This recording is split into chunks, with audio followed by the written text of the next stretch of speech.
नाक से खून बहने की, जिसको नक्सीर फूटना कहते हैं या एपिस्टेक्सिस कहते हैं, इसकी बहुत सारी वजूहात हैं। कुछ वजूहात मैं आप लोगों को बताऊंगा जो बहुत कॉमन है, और फिर आप इसको ठीक कैसे कर सकते हैं। अगर किसी की नक्सीर फूटना शुरू हो जाए, नाक से खून बहना शुरू हो जाए, तो आप ऐसा क्या कर सकते हैं जिससे नक्सीर फूटना बंद हो जाएगी। सबसे पहले वजूहात पे जाते हैं। तो आपके नाक के अंदर या किसी के भी नाक के अंदर खून की नालियां होती हैं, बहुत छोटी छोटी खून की नालियां होती हैं, और उनके ऊपर एक बड़ी पतली सी झिल्ली सी होती है, जिल्द भी नहीं होती, बड़ी पतली सी म्यूकोजा उसको कहते हैं, वो लेयर मौजूद होती है। अब किसी भी वजह से अगर वो लेयर डैमेज हो जाए, और बड़ी कॉमनली डैमेज होती है, अगर नाक खुश्क हो गया किसी भी वजह से, जैसे बाहर टेम्परेचर बहुत ज़्यादा है, गर्मी बहुत ज़्यादा है, उसकी वजह से हवा गर्म है और उसके अंदर मॉइस्चर कम है, मतलब नमी इतनी ज़्यादा नहीं है, तो उसकी वजह से नाक के अंदर खुश्की हो जाएगी, और वो जो लेयर है, वो जो झिल्ली है जिसके नीचे खून की छोटी छोटी नालियां हैं, वो भी खुश्क हो जाएगी। जब वो खुश्क होगी, वो डैमेज हो जाएगी, और वहां से खून बहना शुरू हो जाता है। इसी वजह से बच्चों में अक्सर नक्सीर फूटती है गर्मियों में। जब भी गर्मी ज़्यादा होती है, हवा के अंदर नमी कम होती है, उस वक्त नक्सीर फूटती है। दूसरे नंबर पे अगर वो नोज पिकिंग करते हैं, नाक से मलबे निकालते हैं उंगलियां डाल डाल के, तो उसकी वजह से भी ये प्रॉब्लम हो सकती है। उसकी वजह यह है कि जब वो नाक के अंदर उंगली मारेंगे, तो जाहिर है वो उंगली की वजह से किसी भी चीज़ को जब नाक के अंदर घुसाएंगे, तो वो म्यूकोजा डैमेज होगा, वही लेयर डैमेज होगी, और खून वहां से बहना शुरू हो जाएगा। अब अगर किसी के अंदर कोई मेडिकल प्रॉब्लम है, फॉर एग्जाम्पल वो कोई ऐसी दवाई ले रहा है जिसकी वजह से खून पतला हो जाता है, तो उसकी वजह से भी उसमें ब्लीडिंग होने के, नाक से खून बहने के चांसेस ज़्यादा हो जाते हैं। बाज़ औक़ात कोई ब्लीडिंग डिसऑर्डर होता है, मतलब खून ही उनका पतला होता है किसी वजह से, तो उसकी वजह से हो सकता है।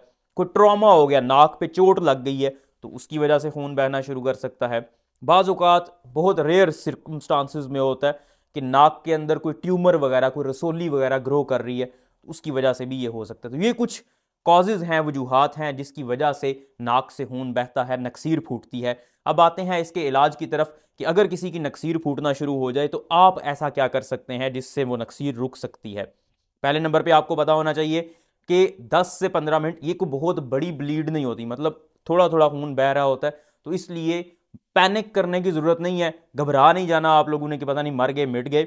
आपने आराम से, जिस भी बंदे का नक्सीर फूट रही है, उसके नाक को, ये जो पतला हिस्सा है, मतलब हड्डी वाला नहीं, ये जो नरम हिस्सा है, इसको आपने ऐसे पकड़ लेना, पिंच कर लेना जोर से, और सांस लेना है मुंह के जरिए। आप मुंह भी बंद कर लो और नाक भी बंद कर लो, सांस तो फिर नहीं लोगे आप, इसलिए मुंह खोल लेना है और यहां से पिंच कर लेना है, और आगे की तरफ थोड़ा सा बेंड करना है। आगे की तरफ जब आप बेंड करेंगे, तो उससे फायदा ये होगा, एक तो वो जो खून बह रहा है वो पीछे गले की तरफ नहीं जाएगा और सांस की नाली में जाने का खतरा नहीं होगा।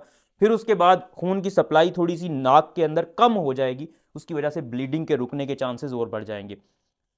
एक और काम आप कर सकते हैं, और वो ये है कि आप कोई बर्फ का टुकड़ा लेके उसको कपड़े में लपेट के उससे थोड़ी थोड़ी टकोर कर सकते हैं। उससे होता यह है कि जब ठंड लगेगी यहाँ पे, तो खून की नालियां थोड़ी कंस्ट्रिक्ट कर सकती हैं। एविडेंस बेस्ड नहीं है, मतलब हो भी सकता है, नहीं भी हो सकता, लेकिन करने में ऐसा हर्ज नहीं है। फिर उस बंदे को जिसकी नक्सीर फूट रही है, उसको बिठा देना आपने, और वेट करना है एटलीस्ट 10 से 15 मिनट। 10 से 15 मिनट ऐसे उसको दबाए रखना है, और बार बार चेक नहीं करना कि अब खून रुका है या नहीं रुका, ठीक है।